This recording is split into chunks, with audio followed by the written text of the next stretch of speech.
Welcome to the Women's Fitness and Health Revolution podcast. There is so much noise on the interweb these days about what women should and shouldn't be doing when it comes to their fitness and health. Not only is it all too often tied to shame and fixing our bodies, it can also be incredibly detrimental to our health and wellness overall. The Women's Fitness and Health Revolution podcast sorts through the BS and offers advice and actionable, tactile steps to support and build a better relationship to your amazing body through every stage of womanhood. It aims to break the cycle of keeping women in the dark about their extraordinary machines and revolutionize the way we move, eat, and live so that our daughters and our daughters' daughters look in the mirror and feel exactly what they are: fierce, beautiful, and capable of everything. The revolution starts here. Hello, hello, hello, and welcome to the Women's Fitness and Health Revolution podcast. Happy February. We made it. Okay, real moment. Before I dive into today's topic about how to get more protein easily into your world, I just want to take a minute to say that it has been a really dark start to the year for so many of us. And when I was thinking about putting this episode together, I was really having a lot of trouble justifying doing a podcast on protein when there's just so much despair in the world that I feel like I can do nothing about. Like, who am I to take up airspace? And then I realized that it is more important than ever for us to be taking care of ourselves. There's just no way we can hope to change the world or to be there for others if we're sacrificing our health. In times like this, talking to people reminded me about this today. A lot of times the very first thing that we leave behind is self-care. And I'm not necessarily talking the bubble baths and the meditation retreats, although those are incredibly important to taking care of yourselves, so do not minimize doing nice things for yourself. I'm talking more about how it gets easier to turn to foods that comfort us over nourishing us. It's easy to feel too tired or just downright depressed to get up and move our glorious machines. It gets a lot easier to have those 1 to 6 cocktails or glasses of wine that take the edge off and help slow our brains as we sleep. And here's the deal. I hope by now that I am always going to advocate for gentleness with yourself. Always advocate for gentleness with yourself. I mean, you better believe that Margot and I spent pretty much the entire week after the election results with cake and Pixar. However, it is also my job in health and wellness to remind us all that you and your bodies are precious. Our bodies are the foundation of everything we do. We can't do anything without them, right? When we die, we're done. Maybe not. Maybe there's ghosts. Whole different conversation. Point is, we need to be taking care of ourselves. Stress takes a huge toll on our body. We can't necessarily control the external, but we can control the internal so that we have the energy to advocate and show up. So let's take care of ourselves. We're talking supportive nutrition, movement, sleep. These are all seemingly small stones that set the ripples into motion that eventually branch out and touch other people's lives. So today, while protein unfortunately won't solve bigotry or fires or wars, it will absolutely keep you healthy. And if you go out because you're healthy and are able to do one nice thing for someone who then turns and does another nice thing for someone, and so on and so forth, it's worth it to me. So the last thing I'm going to say, and I do want this to be the most clear thing that I will probably say all day. If you are listening to this podcast and politically we are not aligned, I still want you to have your healthiest life. Everybody deserves health, and everyone's decision with their health, along with any decision they make about their body, is their own. So today, I'm hoping to give you tools to make those decisions to take care of your health. So what do you say? Shall we dive into being healthier together or what? Okay, so anywho, protein. If you have been anywhere around the wellness space that I have been recently, undoubtedly, well, hopefully, you've probably heard about the benefits of protein. And here's the deal. The benefits are copious, and they are in no way new information, but for decades, the other two macronutrients, fat and carbs, have gotten all the attention. In fact, chances are you or someone you know has tried going low fat or low carb at some point in your life. And I know I have. I was an angry lady. It turns out that keto is not for me, but within my lifespan, when I was a kid, it was the 90s, so we were very much low fat. Then we took a hard turn, and when I was in my 20s, we were low carb. And now, chances are you've probably heard things about carnivore diets. So in a way, high protein is currently getting its time in the sun as an all or nothing diet, touted by fitfluencers from here to the far side of the internet. And I'm not an RD. And the goal of today's podcast is not to break down your macro goals or to give you my what for on these diet plans. There are plenty of voices that are out there that can talk you through that. Like I said, I'm not here to convert you to anything.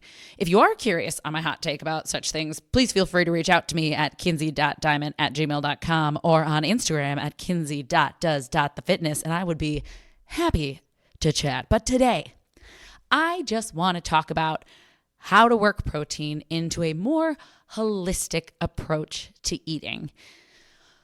Little background, our current RDA, recommended daily allowance, is set low for protein. We're talking a cool 0.36 grams per pound of body weight.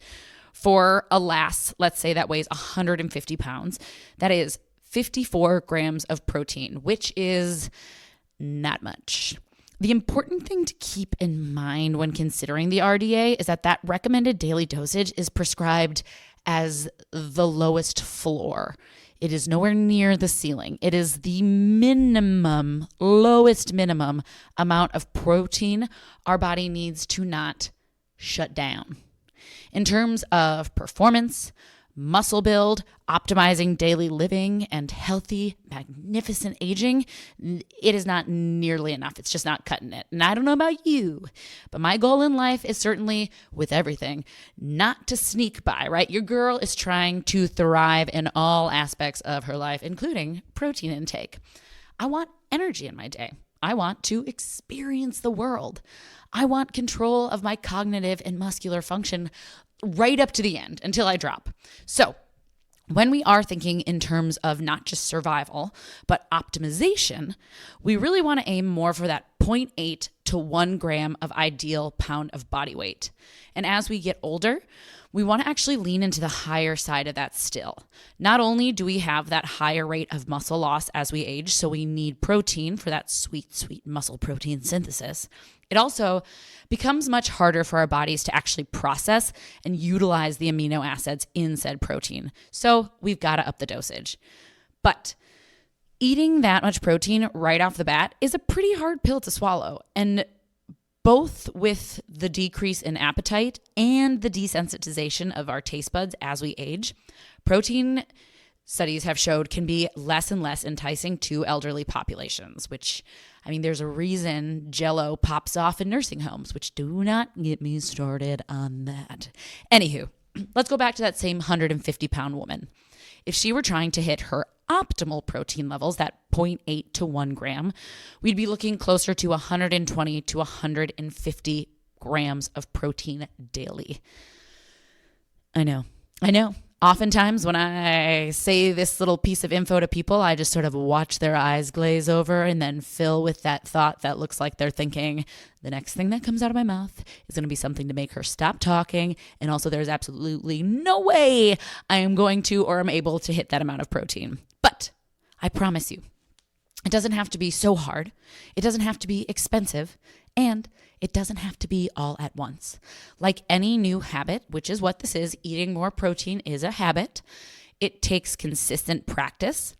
It takes getting back on the horse when you get thrown off, like 8-year-old Kinsey at a horseback riding birthday party. And if you're interested, it wasn't a horse I got thrown off of. It was a donkey because I was too short for a horse, but that's neither here nor there. And it takes finding tips along the way that makes it a little bit easier on us. I've known about this for a long time, and I will say it's not been as easy for me to figure out how to get this much protein just because I kind of have a job where I don't take traditional meal breaks. So a lot of what you're going to hear about today are things that I've been implementing in my life that have made this easier to do. Before I dive into my 6 easy tips for you to increase your protein, let me take 4 seconds or more to convince you why this is worth your time. Protein, or the amino acids in protein, serve as the building block for the human body. It is essential for building, repairing, and maintaining muscles, tissues, hormones, and even immune cells. That's everything, everyone. So it is truly non-negotiable for our overall health and longevity. Our body cannot function properly without protein intake, adequate protein intake. So if you're like, whatever, Kinsey, I don't care about my muscles or my hormones. First of all, please give me your number and I would love to have a little heart-to-heart with you. But first, turns out protein is also essential for altering your body composition. It's a key tool in weight loss. It can help with insulin sensitivity, which is great news for our diabetic friends out there. It increases satiety or hunger. And it has a high thermic effect, which means it takes roughly 20 to 30% of the actual calories in the protein source to digest and utilize it. So you're burning calories eating it. What? And it helps reduce cravings and curb hunger. So yeah, protein is like super dope, bro. And for those of you out there who are worried about heart and kidney health, because we were told for a very long time that it is dangerous, copious amounts of studies have shown, in fact, the majority of them, especially when the funding is ethical, have found that for the vast majority of humans, unless you already have a rare underlying condition, eating the upper limit of protein, even if you're like at 2 grams of protein a day, is harmless for people, and it's very hard to eat that much protein. Again, for a deep dive on that, feel free to reach out to me. I would be more than happy to pull together some studies and just kind of do like a breakdown of smart people who have actually done the work around it to share with you, because I do know that it has been out there for a really long time, and I run into that with a lot of clients.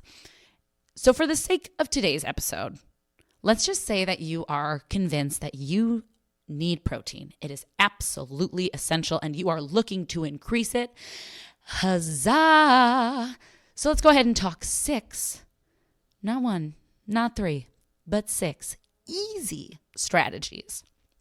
Number 1, increasing your amount of protein at each meal, especially at breakfast. Especially here in America, the average breakfast is processed carb heavy. It's processed carb heavy, and it's protein light. Think your Eggo waffles, your cereal, your Pop-Tarts. The result, brain fog, energy dips, snacking throughout the day, generally on foods that are also processed carb heavy and lower protein. But not only that, it's not only helpful to hitting your protein goal, but there have actually been a lot of studies around weight loss. There have been a lot of studies around just general health that have not only showed it to be really crucial for implementing, again, body composition, but studies have shown that also high protein diets will improve satiety throughout the day and increase mental focus and clarity. They also, and this is, a big one for me, have huge benefits for the preservation of muscle. Because think about it. Breakfast. You're breaking your fast. What? You've just woken up from sleep. And for the majority of us, that's going to be the longest amount of time that we go without eating, unless you Liz Lemon style eat in the middle of the night, which if you haven't seen that episode of 30 Rock where she sleep eats the cigarettes, change your life, go watch it. I die to this day just thinking about it. But when we break our fast with higher protein breakfasts, thinking 30 grams or more, not only are we reaping all the aforementioned physiological benefits and setting ourselves up for hitting our protein goals, we're also immediately stimulating that protein synthesis threshold. And remember all those episodes ago too, that when we need fuel, our body starts to break down our muscles. So yeah, it's a good move. Remember, not all protein is created equal. Again, another topic for another day.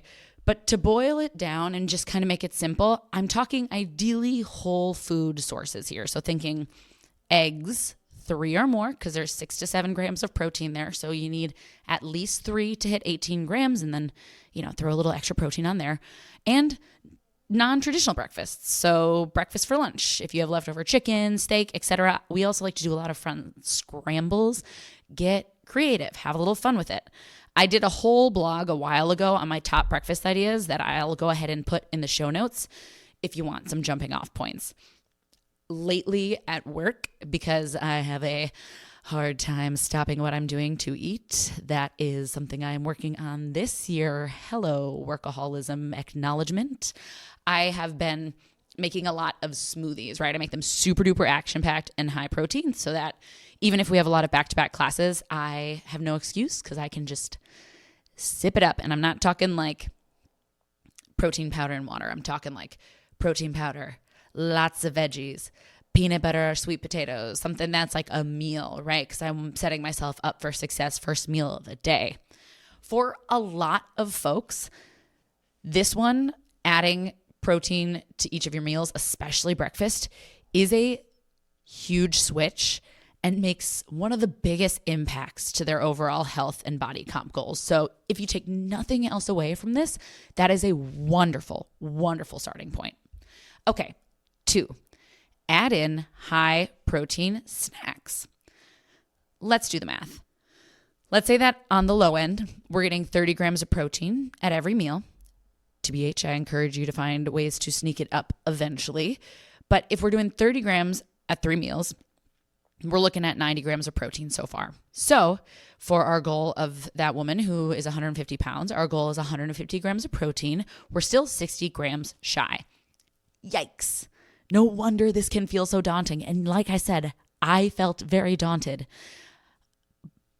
But real quick, roll back the tape. Even if we were to kick up our meals to 40 grams per meal, suddenly we're at 120 grams of protein and we're only 30 grams away.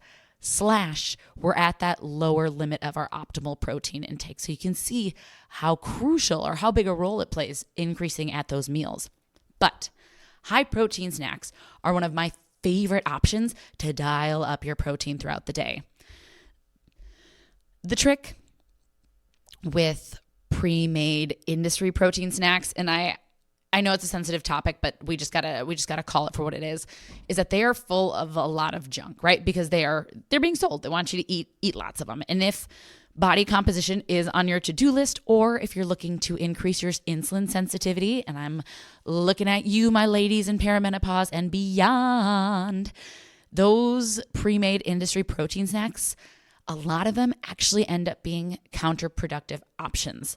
So leaning into higher protein real foods is a great route. And there are some pre-made options that are great choices. And I will talk to you in just a second about how to figure out which ones get my 2 thumbs up and which ones get my trash can or just like occasional perusal. But the trick, like I said, thinking more protein or high or real food options. So jerky, deli meat, hard-boiled eggs, etc. Great options. So that trick that I was talking about, I learned it recently myself, is a trick that I learned from Dr. Ted Naiman. It's how to figure out if your protein snack is 40% protein or more. So when we're looking at the energy coming from, so that's what calories are, right? Calories are just energy. When we're looking at the total energy in a snack, is 40% of that energy coming from protein? That's what we want to look for. Protein, or 40%, is a pretty good baseline. Above that, bonus points. So the way that he said to do this was to take the grams of protein in said snack, add a 0 to the end of that, and if that number equals the amount of calories or is higher than the amount of total calories, you're rocking that 40%. So his example that he used was the difference between just like a traditional Greek yogurt and a Yoplait yogurt, where the traditional Greek yogurt had 200 calories per serving with 20 grams of protein. So you tack that 0 onto the 20, you've got 200 calories, 200, you're at that 40%, versus in that Yoplait where it's still 200 calories, but now it's full of lots of tasty fillers and it only has room for 10 grams of energy or calories from protein. So you tack a 0 on that, 100 to the 200 calories. So we are under that protein, that 40% protein, and the majority of the energy is coming from somewhere else. Thinking like a candy bar, right? 280 calories with 1 gram of protein, 10 to 280. So you can kind of see how that's obviously a pretty extreme. Probably, sadly, we're not going to candy bars for our protein, but that's why. So that's just a little way to make it a little easier when you're going fast and loose trying to find something on the fly. I really like that trick. And if you're like, wait, Kinsey, that math isn't mathing. Why is that 40%? That doesn't add up. It's because if you multiply that protein by 4, it does add up. And you do that because there are 4 calories per gram of protein. Boom. Who knew we were going to get mathed so hard? Gosh, I hope that translated. If it didn't, I'm happy to break it down again. Point is, add a 0 to the grams of protein in your snack. And if that number becomes equal or greater than the total calories, you are in a good position for a high protein snack. I got to tell you, I was pretty bummed when I started firing this puppy off on some of my favorite protein staples. It turns out that even though they look like they are higher protein, the majority of the energy in those snacks were not from protein. And I do love the idea of easy snacks, which is why I like this, because I think it keeps them on the table. I think accessibility is huge. One of the biggest reasons people don't get protein is because it just takes a lot of work to figure out what fits. And the nice thing is, all it really takes is a little bit of research once, and then you start having an idea of what products to grab and which ones to leave behind. Protein bars, for example, I have always used them as a supplementary snack, but the downside is that the majority of them are filled with like a billion ingredients that oftentimes outweigh the benefits of the included protein and can wreak havoc on our blood sugar, aka they kind of end up being a glorified, way less tasty candy bar. It can take a little bit of work, like I said at first, but I personally 10 out of 10 recommend doing that research so that you can avoid the pitfalls of health washing, which, if you don't know what health washing is, it's this dirty little trick where companies pop labels on like low fat, low carb, organic, gluten-free, insert diet trend here. But at the end of the day, they still spike your blood sugar like a Twix / have the ingredients that cause inflammation in your body and may even inhibit protein amino acid absorption. So I got to say, thanks to my mother-in-law, Georgie, this shout out to you. We are currently on what I can safely say is the best protein bar brand out there. And trust me, I have been around the block on that journey. Sadly, I am not affiliated yet. So this is just a good old-fashioned truth bomb. But they are called David Bars, and they were created by longevity expert Dr. Peter Attia, who I know some of you listen to. And if you don't, He's a very smart dude. He's very big in this space. They have limited ingredients that are very well designed. They are lower calorie, which is not the end all be all, but like I said, a lot of quote unquote protein bars easily pack over 300 to 400 calories of mostly meh or even like ingredients. So if that is something you're paying attention to, keep that in mind. And we should all be working on stabilizing our blood sugar. So just a heads up. But the kicker is and this kind of like blew my mind, they are 20 freaking 8 grams of protein. That is hella high. 28 grams of protein for what I think is like 150 calories. They aren't the cheapest bars out there, but the cost per bar is not significantly higher than like a Think Thin you'd pick up at a gas station. And they are certainly not that much more expensive than like the 85 versions of meh that they sell at GNC. So worth it. You do have to order them. So I'll include the link in the show notes. Again, I'm not affiliated yet. So Peter, if you're listening, hit a girl up. But I just really appreciate their existence. It's made hitting my protein mark a lot easier. And they taste pretty good. So there you go. To wrap this long AF point up, snacks are a killer way to increase your daily protein, especially when they're action-packed. Quick rundown, just for a point of reference when it comes to protein content for different snackies, keeping in mind that we want around 25 grams of lutein-rich protein to stimulate muscle protein synthesis. David bar, 28 grams of protein. 3 slices of deli turkey, about 10 grams of protein. 1 chomp stick, that grass-fed beef jerky, 10 grams. Boiled egg, 6 grams for 1. 2 tablespoons of peanut butter, 8 grams. 2 scoops of whey, 25 grams, which takes me to numero 3, my favorite personal daily hack to kickstart my day with is, and I'm going to say right off the bat, probably not going to be everybody's cuppa, but you know what? It sure is mine, and that is protein coffee, baby. What? I know, it is nuts. But here's the deal.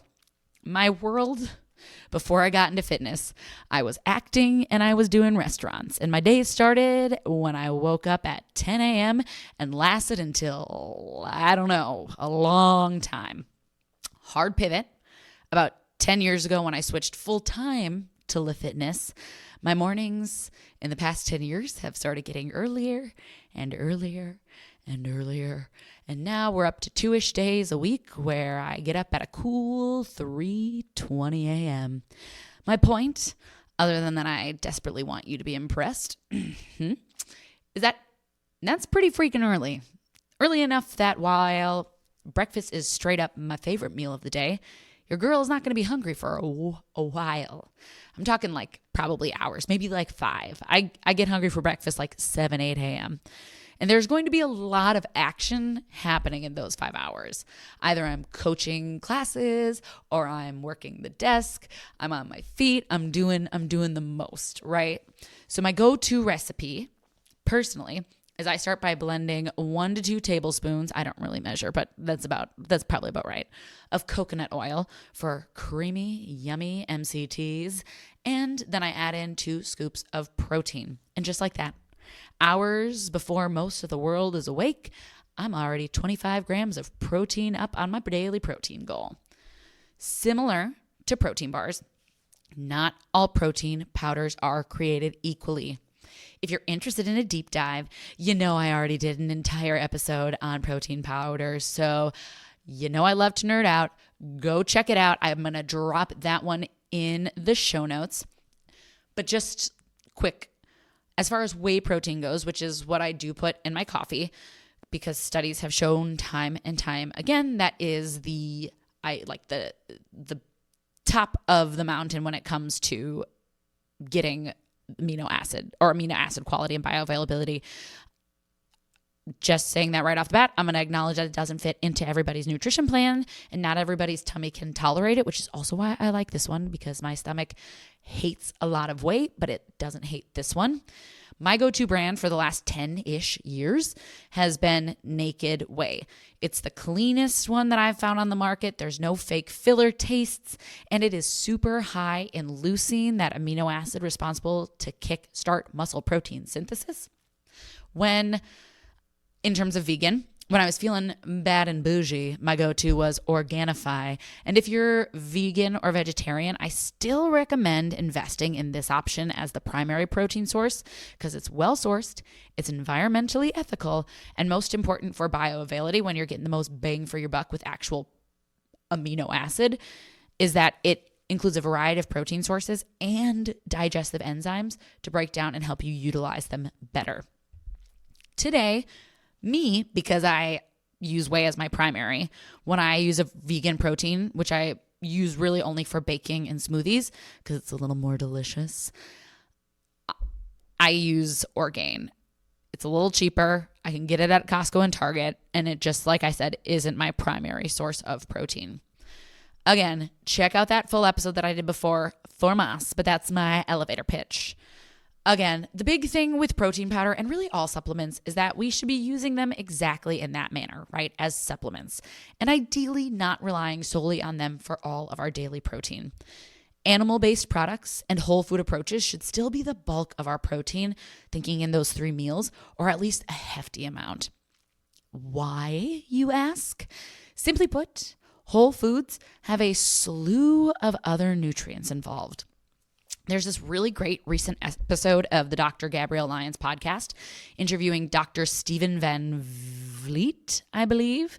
He breaks down his decades of research around food matrices. And spoiler, it's the thousands to tens of thousands that make up of compounds that make up whole foods.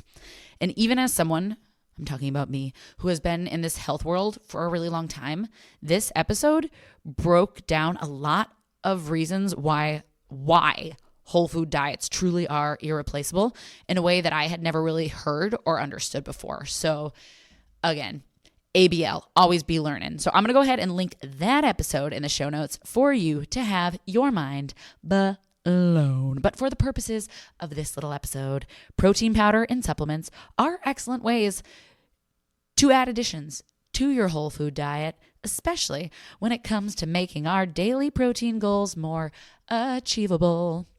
Okay, 4. I need to take a breath. This one is the oldest trick in the book, which is why it works. Pack a protein shake for after your workout.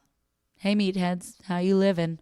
Again, I'm going to gently remind you to do some research on finding options for protein powder that aren't filled with tons of stuff. Even though once in a while, it's fine to grab a pre-made protein beverage, especially if you're in a pinch. But I like to keep it simple and just throw some protein powder in a shaker bottle, and I call it a day. It's low ingredient. I'm not spending extra green on more supplements. And if you're totally icked out by the flavor of protein powder, you can always blend it in a smoothie or just cut the amount of water and chug it. And I'm not kidding, right? I used to be super bummed out by the flavor of creatine, but I knew I needed it. So I would just mix it with the lowest amount of water to make it dissolve, and then I would just throw it back in a shot. But after a couple of times of kicking it back, my taste buds adapted to it, and now when I give it to someone for the first time, they're like, oh, it kind of has that taste. I'm like, really? I just totally don't even notice it. But again, smoothies too are also a fabulous option.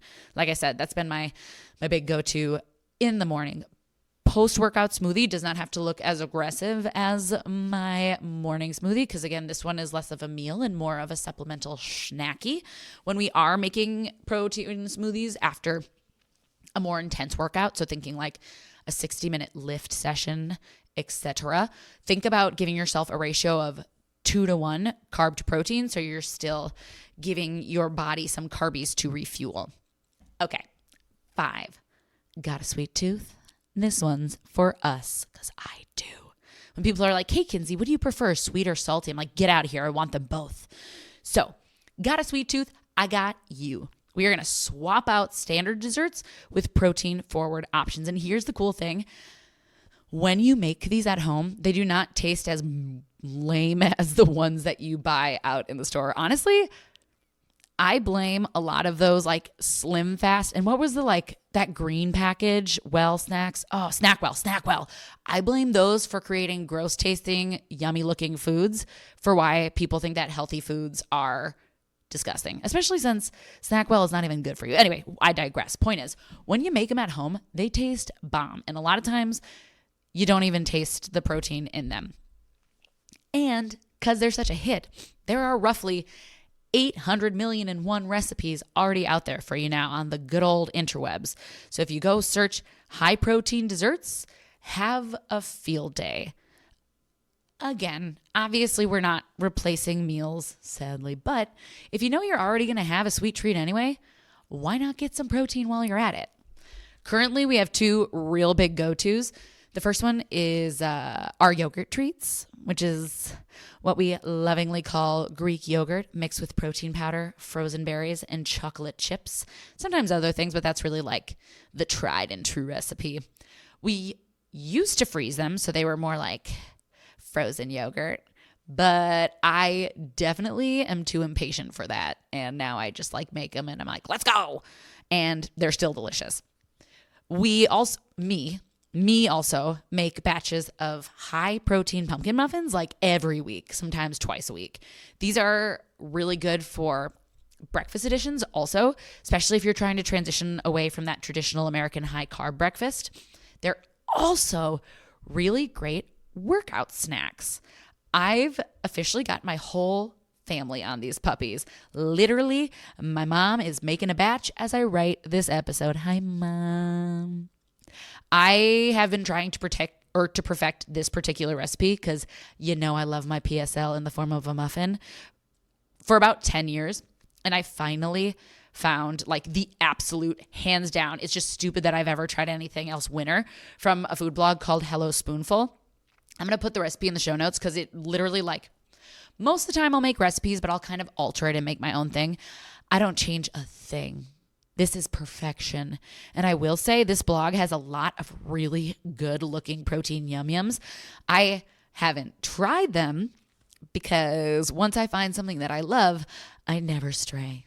You're welcome, margarita definition. Anyway, point is, I'm tempted to try them. I just love these muffins so much that I've stuck with them. I will try things later, probably, maybe, who knows. But point is, go try them. Tell me what recipes you like. Shoot me the ones you try. I'd love to hear about them. Maybe I'll even try them myself. As of right now, those really are our two staples. But in the past, we've done everything from protein brownies, yum, to protein cheesecake, yes, please, to all kinds of cookies, to no-bake cookie dough, to cakes. I mean, literally, you can throw protein in just about anything. And the one level up that has been on my radar. Wow. Hello, brain. My radar for a while now, but I haven't bit the bullet to try it yet, is a Ninja Creamy. Now, I have been spurned by Ninja products before. We're talking like a blender that would always shoot things all over my counter, no matter how tightly I held it, and a coffee pot that kicked it a couple months afterwards, but still was somehow out of warranty. So I'm a little butthurt around Ninja products, which is, if I'm being honest, the reason that I haven't just like gone ahead and gotten one. But I will say there are like an incredible amount of deliciously high protein recipes I've heard about and seen, and maybe I'll just do it one day. Stay tuned. And if you have one and you love it, maybe just reach out to me because you could just be the motivation that I need to get one. So keep me posted. Okay, boy. Sixth and last one. Wow, my brain has left the building. And then I'll wrap up. Remember last week when I was like, hey, you guys, this is going to be the last long episode for a while. So if you like short podcast, get ready for next week. I lied. I'm so sorry. One day it'll be short again, maybe. Point is, I just really wanted you to get your protein. So, sixth one. And you can tell that I had way more than six because we're wrapping a lot into one. And we're calling it Create New Habits Around Protein. So, what does creating new habits around protein look like? Rapid fire. Eat protein first. A la JJ Virgin. When you have your meal in front of you, start with your protein and then eat everything else. This way, you hit your protein needs before you fill up. And if overeating tends to be something that you're working on, it can be really helpful for satiety and hunger cues. Plan your protein. If you feel brand spanking new to this or lost, or like you start every day really well intentioned and then get to the end of the day thinking like, what happened? Try planning out your next few days of meals. You don't have to meal prep unless you want to. Love all of this. Just shop accordingly so you know you have the stuff. And just like a good workout program, know your plan ahead of time. And if you don't follow it from start to finish, day to day, you have a really good idea of what your trouble spots were because you know what you were looking to hit. Make protein a part of your social life. Plan meals with friends around high protein dishes. Hello, grill party. Plan date nights where you cook together. Real cute. Try protein forward restaurants. Make easy batch recipes. My current go-to is Le Crock Pot. Mark and I both eat like 6'3" men, so cooking 2 grounds of turkey lasts us maybe 2 meals versus a crock pot meal, which can last us sometimes up to 4 meals. Plus, it is loaded with proteins and bonus veggies. Just like protein forward desserts, there are a butt ton of crock pot recipes out there. My special little hack is that no matter what the recipe is, I have yet to find a recipe that I have not doubled up the protein because they're always way too low. Even the high protein crock pot chicken and wild rice soup.